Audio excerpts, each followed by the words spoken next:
Welcome to the Slop Farm. Enjoy the video. You start by choosing which Google font families and weights you need. This determines performance and visual hierarchy. Once done, copy the Google Fonts import link or remember the exact font family name. Then open your Webflow project and go straight to Project Settings, then Fonts. You're not installing files yet, you're preparing a clean place to register fonts. Make sure to close other tabs to avoid accidental edits, and keep the font weights list handy for the next step. You now add the font into Webflow.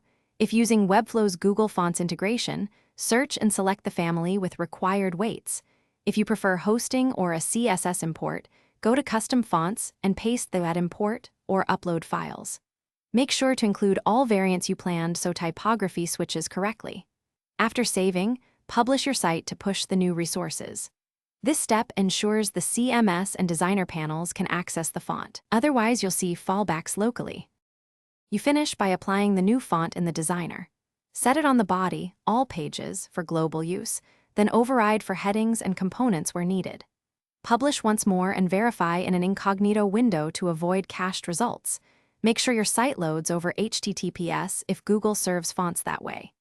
If the font doesn't appear, check the weight names you selected, ensure no mixed HTTP/HTTPS errors, and confirm no other CSS rule is overriding font family.